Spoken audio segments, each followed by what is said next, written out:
Hello everyone, welcome to mind boosting classes. ये कक्षा 9 का हिंदी का पाठ है संवादहीन। इसके क्वेश्चन आंसर्स हम इस वीडियो में देखने वाले हैं, यानी प्रश्न उत्तर। इस चैप्टर को मैं ऑलरेडी एक्सप्लेन कर चुकी हूँ। वीडियो की लिंक मैं आपको डिस्क्रिप्शन में दे दूँगी अगर आपने एक्सप्लेनेशन वीडियो नहीं देखी तो।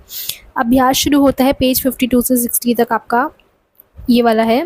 यहाँ से हम शुरुआत करेंगे। आप अपनी बुक खोलेंगे, बुक में जब चैप्टर ख़त्म होता है तो आपको क्वेश्चन आंसर्स दिए होते हैं, उन्हीं को हम कर रहे हैं।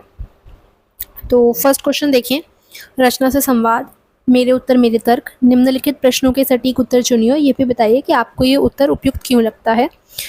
तो कहानी में ताई और मिट्टू का संबंध किस भाव को दर्शाता है। तो ख इसका सही उत्तर हो जाएगा, ममता और स्नेह की भाव को, क्योंकि ताई इतने बड़े घर में बिल्कुल अकेली रहती थी और मिट्टू ही उनका एकमात्र साथी था। और सेम मिट्टू की एकमात्र साथी ताई थी, मतलब मिट्टू ताई ताई मिट्टू इस तरीके से पाठ में बोला गया था। इसका अर्थ ये था कि दोनों एक दूसरे का सहारा थे और वो अत्यधिक प्रेम करती थी मिट्टू को। अब प्रश्न 2 है, आप देखो ये तर्क लिख दोगे, ठीक है। अभी मैंने आपको समझा दिया, इसको लिखना भी है तो आप लिख देंगे। यह रिश्ता केवल मालिक और पालतू का नहीं बल्कि गहरे आत्मीय स्नेह का था। जगन मास्टर द्वारा मिट्टू को पिंजरे से बाहर निकालना किस भावना या मूल्य को संकेत देता है। तो हमने पाठ में भी पढ़ा था कि करुणा और नैतिकता थी उनके अंदर, काफ़ी नैतिकता थी।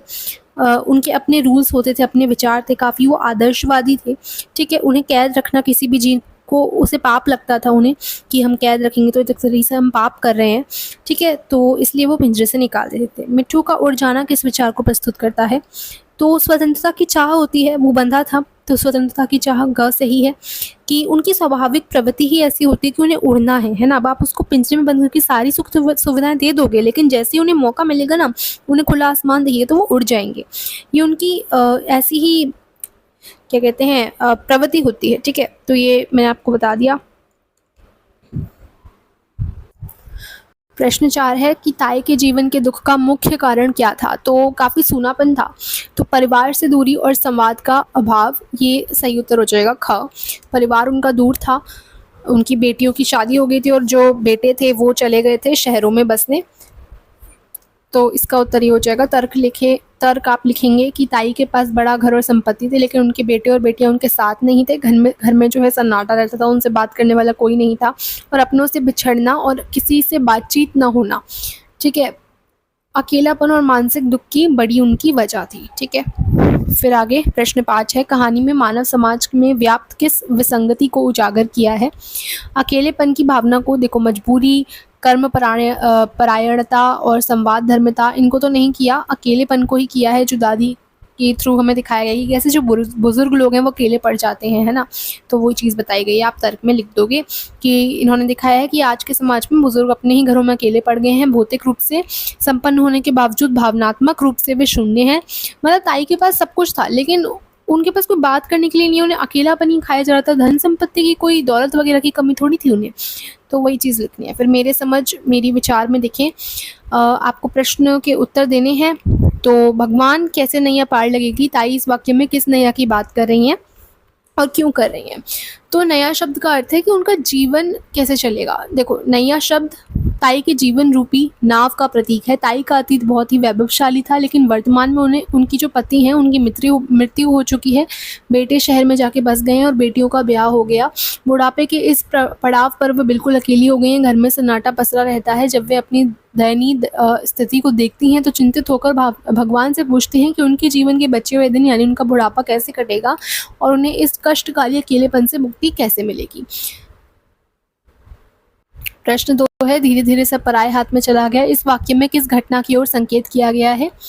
तो इसमें क्या है, जो सत्ता होती है, मतलब हम इसको पढ़ ही लेते हैं। देखो, इस वाक्य के माध्यम से लेखक ने ताई की आर्थिक और पारिवारिक सत्ता के पतन की ओर संकेत किया है कि एक समय था जब घर में ताई का रौब था, नौकरों की कतारें थीं, संपत्ति पर उनका अधिकार था। लेकिन पति के देहांत के बाद और बेटों के शहर में बस जाने के बाद घर की खेतीबाड़ी एवं कारोबार सब समाप्त हो गया। और जो नौकर चाकर हैं वो रहते, क्योंकि जब खेतीबाड़ी ही नहीं है, कुछ है ही नहीं, तो वो भी चले गए, ठीक है। और रसूख और निर्णय लेने की शक्ति दूसरों के हाथों में चली गई, यहाँ तक कि उनके अपने बच्चे भी वैचारिक रूप से उनसे दूर हो गए, यानी पराये हो गए। पहले छोटी छोटी बातें बचपन में मम्मी से पूछ के, पापा से पूछ के, अपने परिवारजनों से पूछ के करते हैं, बेटे इधर उधर चले गए, दूर चले गए, तो वो अपने वैचारिक रूप से भी उनसे दूर ही हो गए हैं, जिससे ताई अपनी ही घर में अधिकार विहीन और अकेली हो गई हैं। प्रश्न 3 है, ताई की सारी ममता मिट्टू पर बरस पड़ी, क्यों? अब मनुष्य का ये स्वभाव है कि देखो, अगर कोई आपके साथ रह रहा है बहुत टाइम तक और आपके अकेलेपन में आपका साथ दे रहा है, तो आपके पास जब स्नेह बांटने के लिए कोई नहीं है, तो जो भी आपके पास होगा आप उसे स्नेह देने लग जाओगे, ठीक है। मनुष्य का स्वभाव है कि उसे स्नेह देने और लेने के लिए किसी न किसी साथी की आवश्यकता होती है। ताई के बच्चे और नाती पोते उनके पास नहीं थे, जिनसे उनके भीतर का जो ममता है उसका स्रोत सूख पड़ रहा था, सूखा रहा था, है ना, यहाँ लिखा हुआ है सूख रहा था। तो जब गणपत ने उन्हें मिट्ठू लाकर दे दिया तो उनका अकेलापन का एक सहारा मिल गया उन्हें, है ना। और मिट्ठू की नादान हरकतों और उसकी सीताराम की पुकार ने ताई के भीतर दबी हुई ममता को चका दिया। अब उनके पास प्यार करने के लिए कोई इंसान तो था ही नहीं, इसलिए उन्होंने अपनी पूरी जो ममता है उस बेजुबान पक्षी पर केंद्रित कर दी, ठीक है। अब नीचे प्रश्न 4 है, अब ताई को इस बात की पूरी जानकारी रहने लगी थी कि किसके खेत में हरी मिर्ची तैयार हो रही हैं, किस पेड़ में फसल की आखिरी अमरूद बचे हैं। इस वाक्य द्वारा ताई के व्यक्तित्व में आए परिवर्तनों के विषय में क्या पता चलता है? ये पता चलता है कि पहले जब वो अकेली थी तो वो ध्यान भी नहीं देती थी अपने खाने पीने का, लेकिन अब उनके पास ध्यान रखने के लिए मिट्ठू आ चुका है जिनका ध्यान वो रखती हैं, तो उन्हें पता रहता है कि कहाँ पर मिट्ठू की जो फेवरेट चीज़ें हैं, जैसे कि मिर्ची हो गई और अमरूद हो गई, वो कहाँ रहते हैं, ठीक है। पहले वो जीवन से निराश थी, लेकिन अपना खाना बनाने तक में वो आलस करती थी, लेकिन जब मिट्ठू आया तो वो नियम से दाल भात भी बनाने लगी थी, छोटी छोटी ज़रूरतों का ध्यान रखने लगी थी। तो ये परिवर्तन यही दर्शाता है कि जीवन में जब भी कोई जिम्मेदारी या प्रेम का आधार मिल जाता है ना, तो व्यक्ति का जो जीने की इच्छा है वो दोबारा से जीवित हो जाती है, ठीक है। तो वो चीज़ यहाँ पे लिखी हुई है, आप आंसर पढ़ सकते हो। आंसर मैंने आपको शो तो कर ही दिया है ना। इसके बाद हम प्रश्न 5 देखेंगे। जगन मास्टर दूसरे मिजाज के आदमी थे, जगन मास्टर का व्यक्तित्व कैसा था और कहानी में आपको उदाहरण देकर बताना है।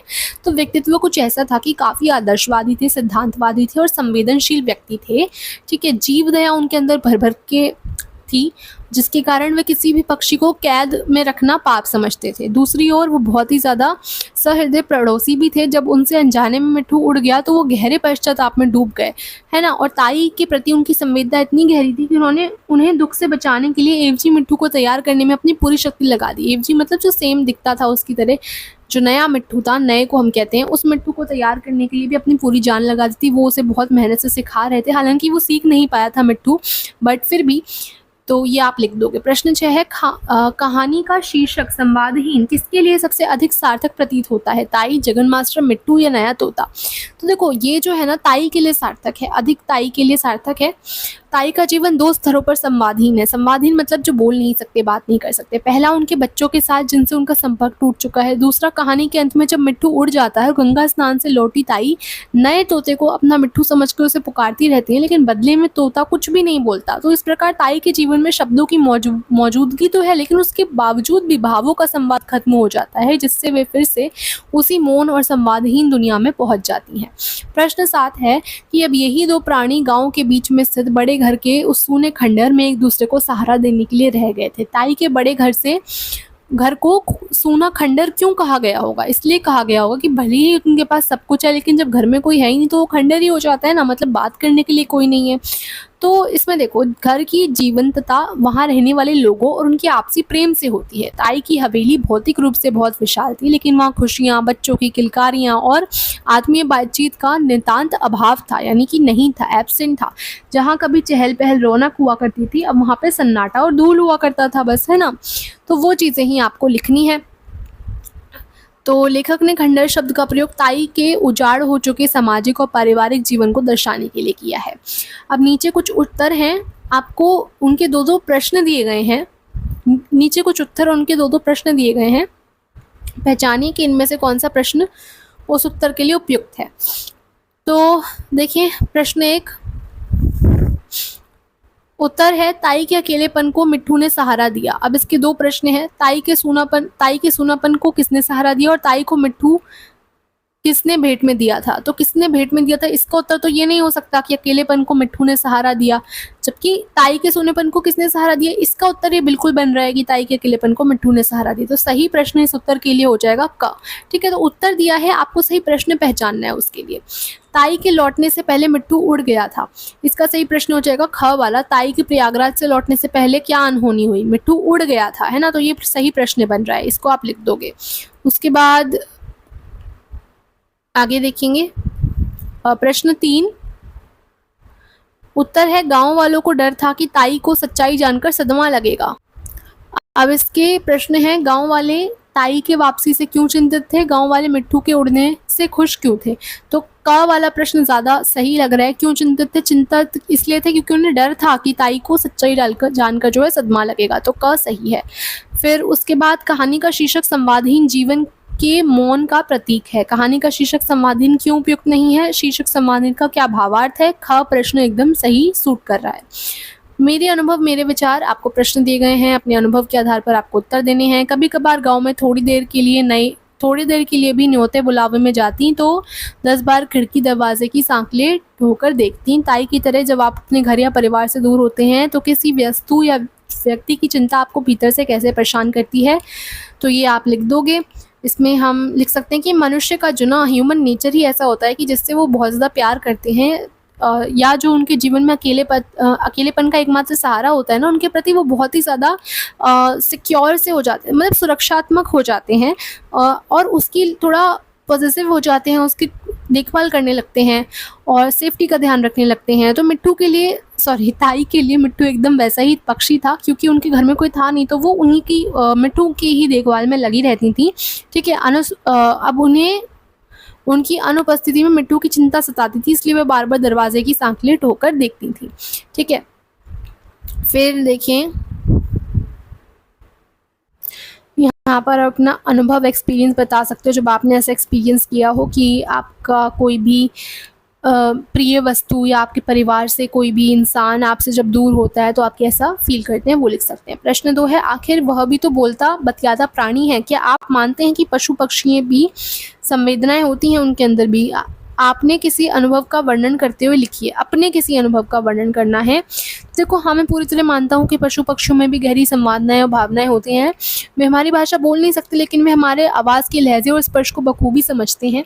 इसका अनुभव आप बता सकते हैं जब आपके पास अगर कोई पेट डॉग या कोई भी पेट रहा हो फॉर दैट मैटर, तो आप लिख सकते हैं। ठीक है, मैंने पेट डॉग का एक्सपीरियंस लिखा है, इसको आप पढ़ सकते हैं। अगर आपको ये ठीक लगे तो आप इसको भी लिख लेना। ठीक है, फिर प्रश्न 3 में क्या है, प्रश्न 3 में देखें, हाँ, गणपत ने ही एक सुझाव दिया कि मिट्ठू की ही सूरज शक्ल का दूसरा तोता ले आया जाए ताकि ताई को भ्रम में रखा जा सके।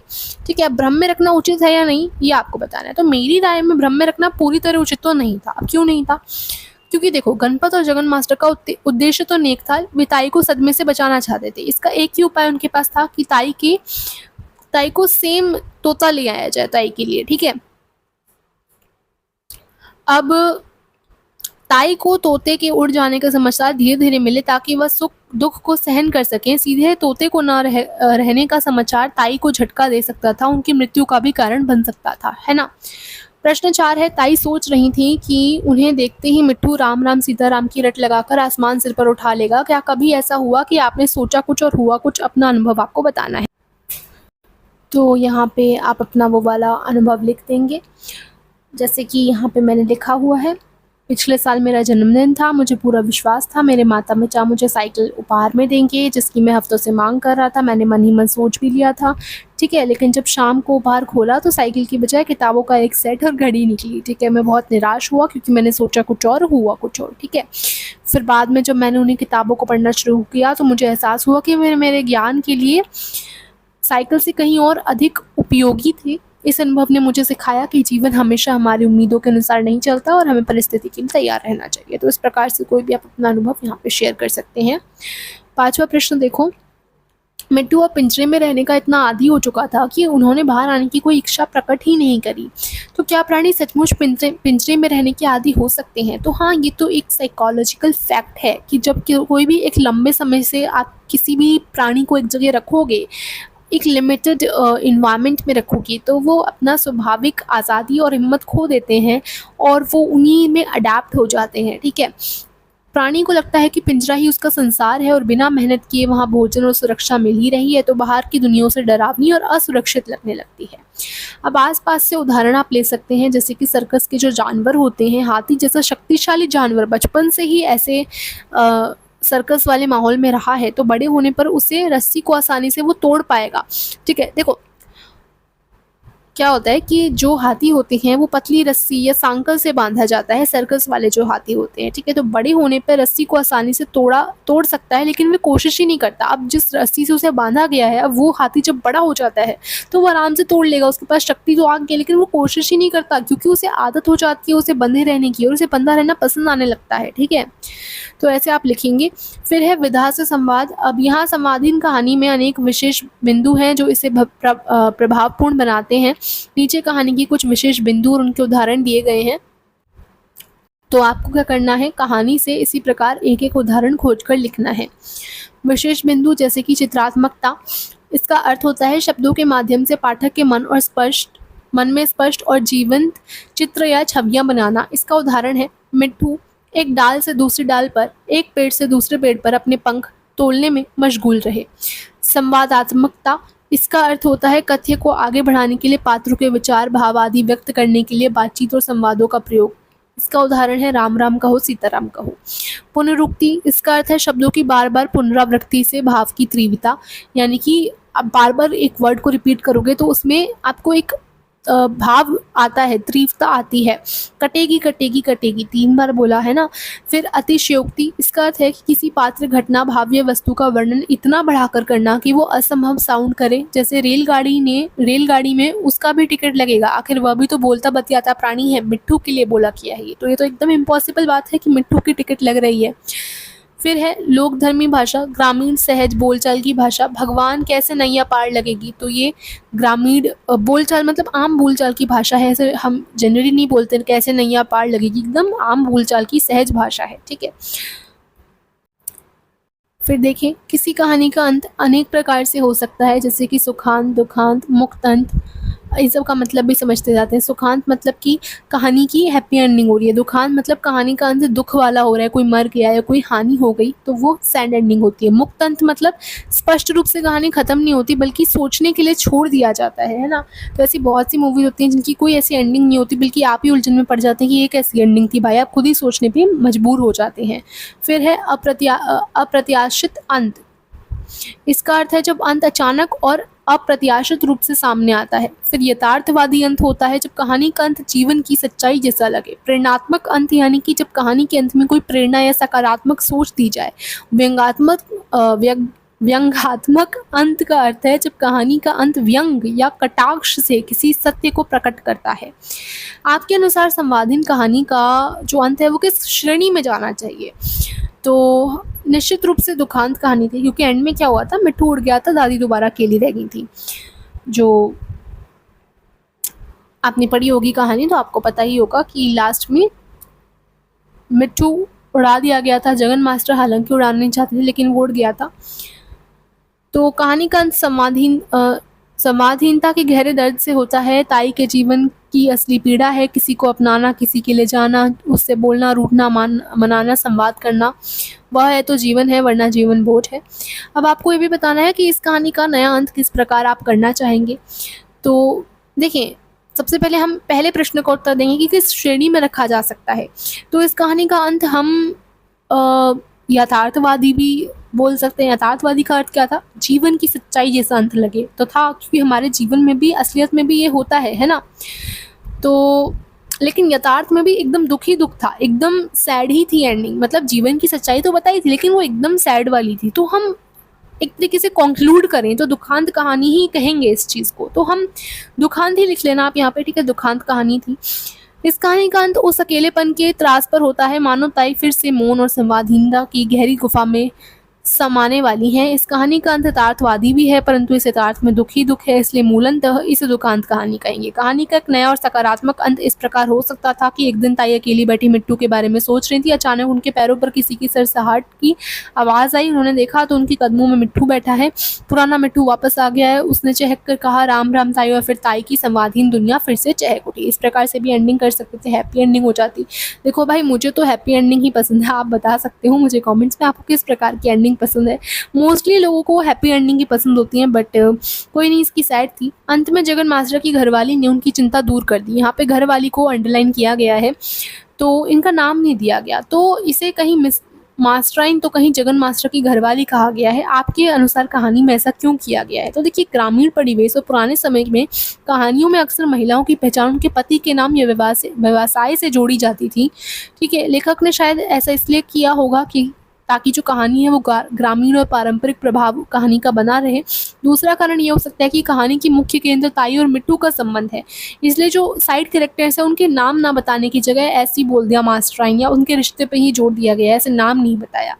प्रश्न 2 में है, गाँव के कई लोग कुंभ स्नान के लिए प्रयागराज जा रहे थे। कुंभ स्नान एक सुप्रसिद्ध आयोजन है जिसमें करोड़ों लोग भाग लेते हैं। आपको पता करना है इसका आयोजन क्यों किया जाता है, पिछली साल कब आयोजन हुआ, कहाँ हुआ, अगला आयोजन कब होगा, कहाँ होगा, तो ये सब आप लिखोगे। मान लीजिए कि ताई आपके मोहल्ले में रहती हैं, वे कुंभ स्नान के लिए कैसे गई होंगी, उनकी यात्रा का वर्णन कीजिए। कहाँ से कहाँ तक गई होंगी, टिकट कैसे ली होगी, आपके गांव या नगर में कौन सा मेला, उत्सव या पर्व मनाया जाता है, तो ये सब हमें बताना है। तो सबसे पहले ये जो क वाला क्वेश्चन था कि कुंभ स्नान एक सुप्रसिद्ध आयोजन है, आपको पता लगाना है क्यों आयोजित किया जाता है, पिछली बार कब हुआ, आगे कब होगा, उसका उत्तर देखते हैं। देखो, पौराणिक मान्यताओं के अनुसार समुद्र मंथन के समय जब अमृत कलश निकला था तो उसकी कुछ बूंदें पृथ्वी पर 4 स्थान हरिद्वार, प्रयागराज, उज्जैन और नासिक पर गिरी थी। माना जाता है कि कुंभ के दौरान इन स्थानों की नदियों में स्नान करने से मनुष्य के पाप धुल जाते हैं और उसे मोक्ष की प्राप्ति होती है। यह श्रद्धा, आस्था और भारतीय संस्कृति के मिलन का प्रतीक है। ठीक है, पिछला आयोजन 2025 में ही हुआ था महाकुंभ का, और अगला आयोजन आगामी वर्षों में नासिक और उज्जैन में आयोजित होने की संभावना है। फिर ख प्रश्न कि ताई जो है वो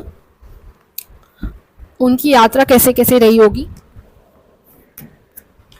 देखो, यात्रा की तैयारी, ताई ने काफ़ी दिन पहले ही अपनी पोटली तैयार की होगी जिसमें गंगा स्नान के लिए नए वस्त्र रखे होंगे। साधन और साथी, मोहल्ले की अन्य महिलाएं उनकी साथी थे और रेलगाड़ी से वो गई थी, इस प्रकार से आप बता सकते हो। ठीक है, अनुभव उनका कैसा रहा होगा, जो ट्रेन है उसकी खिड़की से बाहर देखते देखते वो सोच रही होंगी मिट्टू के बारे में। फिर प्रयागराज पहुंचकर वे जो हैं त्रिवेणी संगम पर उन्होंने डुबकी लगाई होगी, पंडा जी की पूजा करवाई होगी, किसी धर्मशाला में एक छोटे से कमरे में रुककर सादा भोजन किया होगा। ठीक है, अब देखिए आगे, बहू बेटे गांव का मोह छोड़कर शहरों के होकर रह गए। अपना घर छोड़कर नए स्थान पर बस जाना आसान नहीं होता। ताई के बहू बेटों ने गांव क्यों छोड़ दिया और गांव छोड़ते समय क्या क्या सोचा होगा, अपना घर छोड़ने के लिए स्वयं को कैसे तैयार किया होगा। तो इसमें देखें, घर छोड़ने का कारण क्या हो सकता है कि बेहतर रोजगार हो सकता है, बच्चों की उच्च शिक्षा हो सकती है, और आधुनिक सुख सुविधाएं जो हैं उन्हें वहीं मिलेंगी शहरों में। ठीक है, और गांव छोड़ते समय क्या विचार किया होगा, उनके मन में जो है भविष्य को लेकर उत्साह होगा। दूसरी तरफ अपनी माँ को छोड़ रहे हैं तो उसके लिए दुख होगा। फिर तैयारी क्या की होगी, गांव जाने के लिए ज़रूरी सामान, दस्तावेज और शुरुआती खर्चों के लिए पूंजी जुटाई होगी। मानसिक रूप से उन्होंने खुद को ढाला होगा, ये सब आप लिख देंगे। उसके बाद अब ये 2 ही प्राणी थे गांव में जो बचे थे, ठीक है, और एक दूसरे को सहारा देने के लिए यही रह गए थे। आप घर जाकर अपने किसी बड़े बुजुर्ग से बात कीजिए, उनसे पूछिए कि आप जब मेरी आयु के थे तब समय कैसे बिताया करते थे। तो ये सारी चीज़ें तो आप खुद से लिखोगे, अपने अनुभव आपको लिखने हैं। ठीक है, मान लीजिए कि जगन मास्टर ने मिट्ठू की खोज के लिए एक विज्ञापन प्रकाशित किया है, उसकी आपको कल्पना करनी है और विज्ञापन बनाना है। तो इस प्रकार से आप विज्ञापन बना लेंगे। मिट्ठू की खोज, एक प्यारा सा हरे रंग का तोता जिसका नाम मिट्ठू है, वो दिनांक इतने को शाम 4 बजे के आसपास लापता हो गया है, उसकी पहचान, रंग लिखो, चोंच लिखो, नाम लिखो, ठीक है। किसी को मिले तो मेरे को कांटेक्ट करें। इस प्रकार से आप लिख दें, मोबाइल नंबर डाल दें, अपना मकान नंबर, लाजपत नगर नई दिल्ली, संपर्क करें, यहाँ मोबाइल नंबर आ जाएगा। सूचना देने वाले को उचित इनाम दिया जाएगा। ये एडवर्टाइजमेंट राइटिंग यानी जो विज्ञापन लिखते हैं ना, इसी प्रकार से लिखते हैं, फॉर्मेट होता है। फिर है भाषा से संवाद व्याकरण की बात। मिट्ठू शब्द का अर्थ होता है मधुरभाषी, मीठा बोलने वाला या तोता। यह शब्द इतना अधिक प्रचलित है कि इसका प्रयोग एक मुहावरे में भी किया जाता है, अपने मुंह मियां मिट्ठू बनना, जिसका अर्थ होता है अपनी तारीफ खुद से करना, ठीक है, अपने मुंह से ही अपनी बड़ाई करना। आप कुछ ऐसे मुहावरों की सूची बनाइए जिसमें किसी अन्य जीव जंतु का उल्लेख किया हो, ठीक है। तो देखो, कोल्हू का बैल होना, ऊंट के मुंह में जीरा, भीगी बिल्ली बनना, गधे को बाप बनाना, मगरमच्छ के आंसू बहाना, बंदर के जाने अदरक का स्वाद, सांप सूंघ जाना, बंदर बांट करना, कलेजे पर सांप लौटना। तो इनमें जीव जंतु का यूज किया गया है और उनका आपको अर्थ लिखना है एवं उनका वाक्य प्रयोग करना है। तो अर्थ भी लिखा है मैंने और उनका वाक्य में प्रयोग भी किया है। जैसे कोल्हू का बैल होने का अर्थ होता है कि हमने बहुत मेहनत करी है, दिन रात कड़ी मेहनत करना, तो ये उसका अर्थ हो गया। फिर यहाँ पे इससे वाक्य बनाया है, सोहन अपनी पढ़ाई और नौकरी के चक्कर में कोल्हू का बैल बना रहता है। तो इसी प्रकार से सभी जो मुहावरे हैं उनके मैंने अर्थ और वाक्य बना दिए हैं, आप उन्हें पढ़ सकते हैं और लिख सकते हैं। फिर है धव्यनात्मकता शब्दों से। जगन मास्टर का ध्यान अचानक गीता रहस्य से हटकर मिट्ठू के पंखों की फड़फड़ाहट पर गया। तो पक्षी के उड़ने पर पंखों के हिलने डुलने से उत्पन्न ध्वनि फड़फड़ाहट कहलाती है। ध्वनियों का अभ्यास कराने वाले कुछ और शब्द लिखिए और उनसे वाक्य बनाइए। तो चिड़ियों की जो होती हैं आवाज़, उसको हम क्या कहते हैं कि चहचहाहट कहते हैं। तो वो लिख दिया मैंने कि सुबह होते ही पक्षियों की चहचहाहट से पूरा आंगन गूंज उठा। फिर भिनभिनाहट क्या होता है, गंदी जगहों पर मक्खियों की भिनभिनाहट बढ़ जाती है। गड़गड़ाहट, तो आसमान में जो बादल होते हैं वो गड़गड़ाहट की आवाज़ करते हैं। सरसराहट क्या होता है, सूखी पत्तियों का जो आवाज़ होता है, सूखी पत्तियों पर किसी के चलने की सरसराहट सुनाई दी। तो इस प्रकार से इन शब्दों और इनके अर्थ यहाँ पे मैंने लिख दिए हैं। शब्द युग में क्या है, अपनी अकेली जान के लिए ताई 2 जून का 1 जून चूल्हा फूंक लेती, व्रत उपवास के बहाने चौका चूल्हा टाल जाती। तो यहाँ रेखांकित शब्दों पे ध्यान दो, व्रत, उपवास और चौका चूल्हा। तो ये शब्द हैं, इनको युग्म कहते हैं, ये जोड़े में लिखे जाते हैं, उन्हें शब्द युग्म कहा जाता है, ठीक है। इनके निम्न प्रकार होते हैं, जैसे कि पुनरुक्त शब्द युग्म, जैसे बार बार एक ही शब्द 2 बार लिखा है जोड़े में। सजातीय शब्द युग्म, जैसे उठना बैठना, अपोजिट लिखे जाते हैं, उठना और बैठना। समानार्थक शब्द युग्म, जैसे दिन, प्रतिदिन, मतलब दोनों का सेम अर्थ है। विपरीतार्थक शब्द युग्म, जैसे दिन और रात, तो एक तरफ दिन है, एक तरफ एकदम रात है, ठीक है। तो हमें क्या करना है, कुछ शब्द युग्म पाठ में से हमें नीचे दिए गए हैं, हमें इनका अर्थ स्पष्ट करते हुए वाक्यों में प्रयोग करना है। देखो, जैसे वक्त बेवक्त, नियम सिद्धांत, शादी ब्याह, तीज त्योहार। तो देखो, वक्त बेवक्त का अर्थ होता है कि वक्त कोई भी समय, मतलब किसी भी समय, वक्त बेवक्त किसी भी समय, ठीक है। तो वक्त का अर्थ हो गया कोई भी समय और बेवक्त का अर्थ हो गया जो कार्य निर्धारित समय से हटकर कभी भी किया जाए। तो वक्त बेवक्त, इसका वाक्य क्या हो जाएगा, ताई वक्त बेवक्त मिट्ठू को पुकारती रहती थी, यानी हर समय मिट्ठू को पुकारती रहती थी। नियम सिद्धांत, नियम सिद्धांत ये दूसरा आपको दिया गया, देखो यहाँ पे नियम सिद्धांत, ठीक है। इसका अर्थ में लिखेंगे, नियम का अर्थ होता है कानून और सिद्धांत का अर्थ होता है नैतिक मूल्य। इसका वाक्य हो जाएगा, जगन मास्टर अपने नियम सिद्धांत पर अड़े रहे। शादी ब्याह, तो शादी ब्याह दोनों का सीमी अर्थ है, शादी और शादी जैसे सुखद उत्सव। वाक्य हो जाएगा, ताई के घर में अब शादी ब्याह जैसी चहल पहल नहीं थी। तीज त्योहार, तीज तथा अन्य त्योहार, इसका अर्थ होता है, वाक्य हो जाएगा, ताई, ये वाला नहीं होगा, ये गलती से आ गया है दोबारा, ये वाला वाक्य हो जाएगा, गांव में तीज त्योहार बड़े चाव से बनाए जाते हैं। खोजबीन शब्दों की, ढीली धोती को दोनों हाथों से संभालते हुए वह बाग में एक पेड़ से दूसरे पेड़ के पास मिट्ठू हुआ पुकारते हुए पसीना पसीना होते रहे और मिट्ठू एक डाल से दूसरी डाल पर, एक पेड़ से दूसरे पेड़ पर अपने पंख तोड़ने में मशगूल रहे। उपयुक्त अनुच्छेद में से आपको खोजना है ऐसा शब्द जो तंग का विपरीतार्थक हो, ऐसा वाक्यांश जो एक मुहावरा हो, ऐसा शब्द जो एक क्रिया हो।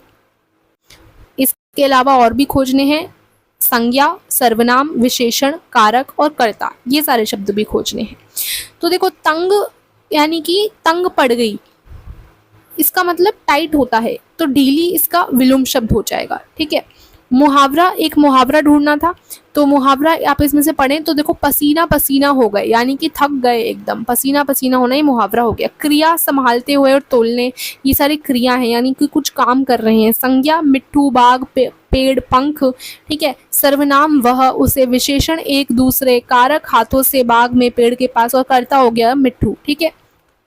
अब अर्थ के आधार पर वाक्य, आप जानते ही हैं कि अर्थ के आधार पर वाक्यों के कई भेद होते हैं, जैसे विधानवाचक, निषेधवाचक, प्रश्नवाचक, विस्मया, निबोधक, आज्ञावाचक, इच्छावाचक, संदेहवाचक, संकेतवाचक।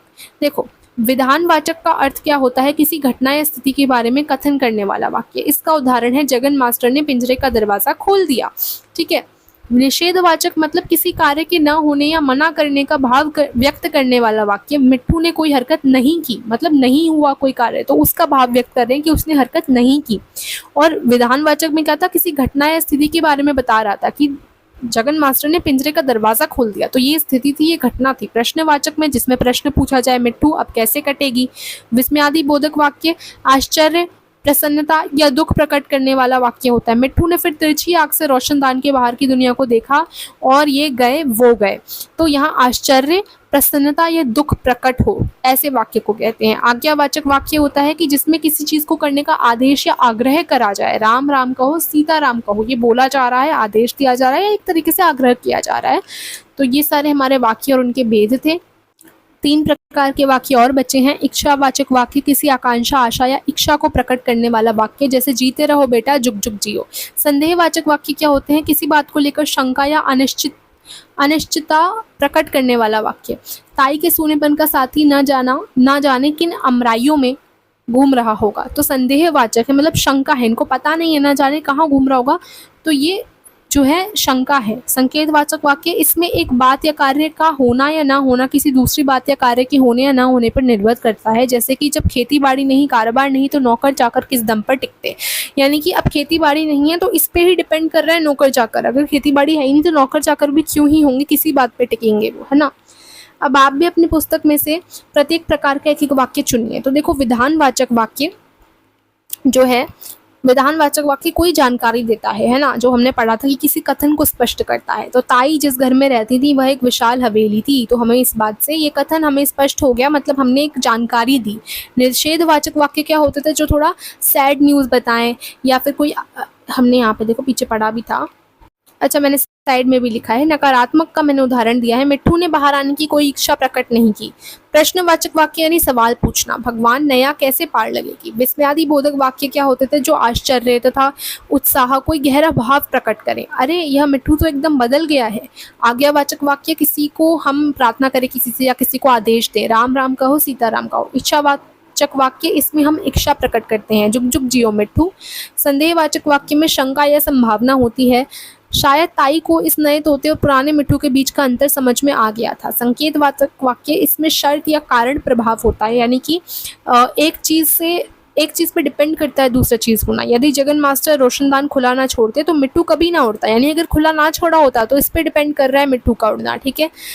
तो ये हमारा हो गया। अब गतिविधियाँ हैं, गतिविधियाँ आपको समूह में करनी है और इसमें तो आपको ही खुद से करनी होती है, इसमें तो मैं आपको क्या ही बताऊंगी, फिर भी एक बार पढ़ लेते हैं। पहली गतिविधि है कहानी के रंग। आपको समूह को अलग अलग भावनाएं, आपका जो ग्रुप है ना उनमें जो अलग अलग भावनाएं हैं, जैसे दुख, स्नेह, आज़ादी दीजिए और इसे मूक अभिनय द्वारा प्रस्तुत कीजिए। तो ये तो अभिनय है, यानी कि ये तो आप खुद करेंगे। पंखों की योजना, ये प्रश्न 2 है। इसमें आपको क्या करना है, छोटे छोटे ग्रुप्स बनानी है और सोचना है कि अगर आप मिट्ठू की तरह उड़ने का आपको मौका मिले तो आप कहाँ जाते और क्यों जाते, वो आप लिख सकते हो। फिर पेट की समस्या उनके लिए कभी समस्या नहीं रही। ये वाक्य जो है ये बताता है कि भोजन संबंधी अपनी आवश्यकताओं पर कभी ध्यान नहीं दिया अथवा उन्हें महत्वपूर्ण नहीं माना ताई ने, है ना। और परिवेश में ऐसी बहुत सी महिलाएं हैं जो परिवार के सदस्यों की आवश्यकताओं को प्राथमिकता देती हैं और अपनी आवश्यकताओं को अनदेखा कर देती हैं। तो अपने घर की महिलाओं की भोजन संबंधी रुचियों के विषय के बारे में आपको जानना है और पता लगाना है कि उन्हें कौन सा भोजन पसंद है और उनकी पसंद का भोजन माह में कब कब बनता है। इसका उत्तर आप अपने आप से देंगे। फिर है यह भाग एक बहुत भी महत्वपूर्ण सामाजिक मुद्दे की ओर इशारा करता है, कैसे घर की महिलाएं अपने पसंद को पीछे रखकर पूरे परिवार की पसंद का ध्यान रखती हैं। इसे पूरा करने के लिए आप यह कर सकते हैं कि अपनी माँ, दादी या दीदी जो भी हैं, ताई वगैरह, उनसे पूछें कि उनकी पसंदीदा डिश क्या है। अक्सर हमें पता ही नहीं होता कि उन्हें क्या पसंद है, क्योंकि वे हमेशा बनाती हैं जो हमें पसंद होता है, ठीक है। और आपको देखना है कि उनकी पसंद का खाना घर में कितनी बार बनता है।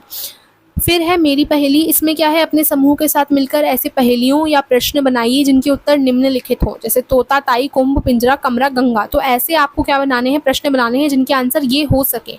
जैसे कि तोता है, तोता का आप पहेली बना सकते हो, पिंजरे में ही पला बड़ा मैं पाकर दाना पानी। तो इसका उत्तर, अच्छा और भी है, हरा भरा मिट्टू में जपता राम राम की बानी। तो इसका उत्तर तोता हो जाएगा, ठीक है। फिर ताई, ताई के ऊपर पहेली हो सकती है, हुई अकेली दुनिया में मैं कई बच्चों की माई, बोलूं किससे कोई तो हो कहे जो मुझको ताई। तो इसका उत्तर तो ताई है, देखो पहेली में ही थोड़ा दिख रहा है। कुंभ, कुंभ की पहेली बन सकती है, लोग करोड़ों गंगा जी के तट पर करते मेला, दुनिया भर के नर नारी साधु संतों का रेसा। तो कुंभ हो गया। पिंजरा, लोहे की जाली वाला मैं जलवायु भंडार, तोते जैसे मधुर पक्षियों का मैं ही संसार। तो पिंजरा हो जाता है। कमरा, मैं मानव का सुखद बसेरा, चार दीवारों वाला, मुझ में बसकर ही कहलाता है कोई घर वाला। तो कमरा हो जाएगा। गंगा की पहेली बन सकती है, पावन जल वाली सरिता मैं महाकुंभ रचवाती, हर हर गंगे कहकर दुनिया मुझ में खूब नहाती। तो ये गंगा हो गया। भाषा संगम में क्या है, वह न जाने कहाँ से एक प्यारा सा पहाड़ी तोता ले आया। तो नीचे तोते शब्द के लिए संविधान की 8वीं अनुसूची में सम्मिलित कुछ भारतीय भाषाओं में प्रयुक्त शब्दों की सूची दी गई है। तोते को अलग अलग भाषाओं में क्या कहते हैं, जैसे कि संस्कृत में शुकह कहते हैं, पंजाबी में तोता ही कहते हैं, कश्मीरी में तोतुंग कहते हैं, मराठी में पोपट कहते हैं, गुजराती में पोपट और सूडो कहते हैं, कोंकणी में पोपट कहते हैं, नेपाली में सुगा कहते हैं, बांग्ला में तोता कहते हैं, असमिया में भाटी कहते हैं, तेनवा, शुआ और अलग अलग यहाँ पे लिखा हुआ है। इनके अतिरिक्त यदि आप तोता को किसी और शब्द या भाषा में जानते हैं तो आपको लिखना है, ठीक है। और बस हाँ, यहाँ से तो हमने शुरू ही किया था ना, तो बस ये आपका लास्ट था और यहाँ पे आपके प्रश्न उत्तर खत्म होते हैं। आशा करती हूँ वीडियो आपको पसंद आई हो, तो वीडियो को लाइक करना और चैनल को सब्सक्राइब करना ऐसी और वीडियोज़ के लिए। Thank you so much for watching.